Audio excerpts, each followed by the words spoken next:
تو وہ ان کو ایک مطلب اس کو لگتا ہے یہ ڈس آرڈرلی، مطلب لاؤڈ، لاؤڈ کا مطلب ہوتا ہے جو ریوڈ ہوتے ہیں، جو وائلنٹ ہوتے ہیں، جو کسی کا نہیں سنتے.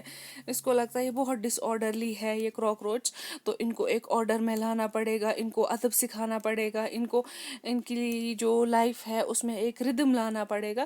تو یہ ان کو کیا بناتی ہے، مطلب اسکاؤٹس بناتے ہیں، یہ ان کو ایک گروپس بناتے ہیں تاکہ ان میں ڈسپلن آ جائے. جس طرح ہم دیکھتے ہیں جو آرمی میں ہوتے ہیں یا پولیس میں ہوتے ہیں یا آرمڈ فورسز میں ہوتے ہیں، تو ان میں اسکاؤٹس بنائے جاتے ہیں تاکہ ایک گروپس بنائے جاتے ہیں. ان کو پراپر وے میں یونیفارم کے لیے کہا جاتا ہے، ان کو پراپر وے میں چلنے کو کہا جاتا ہے، ان کو ٹریننگس دی جاتی ہے.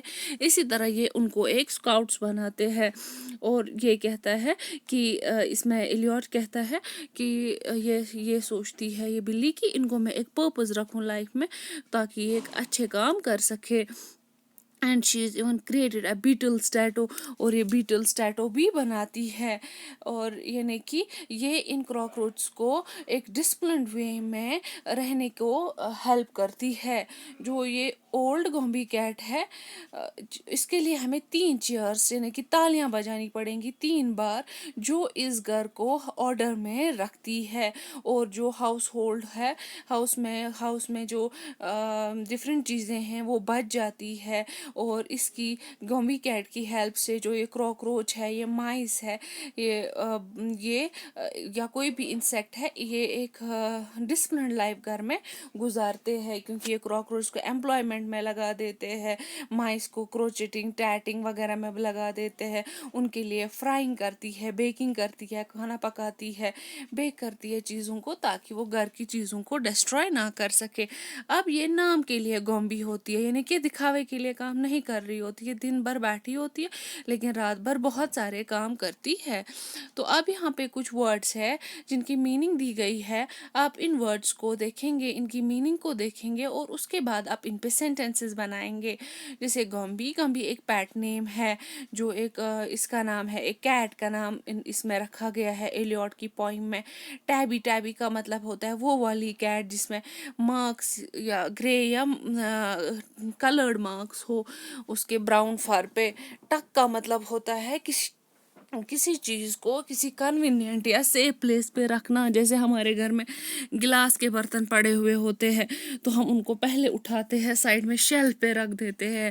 یا ہماری بکس ہوتی ہے، ہمیں پتہ ہے کہ یہ بہت پریشیس ہوتی ہے تو ہم ان کو کیا کرتے ہیں، اس جگہ پہ رکھتے جہاں بچے نہ پہنچے یا کوئی ایسا مائس یا کوئی چیز نہ پہنچے جس کی وجہ سے وہ ان کو ڈسٹروائے کر سکے. بیسمنٹ ہوتا ہے جو گھر کا نچلا والا حصہ ہوتا ہے، جو گراؤنڈ فلور یا زمین کے نیچے ہم بناتے ہیں تاکہ ہم ونٹرس میں وہاں رہ سکے یا وہاں ہمیں اسٹور روم رکھتے ہیں، اس کو ہم بیسمنٹ کہتے ہیں.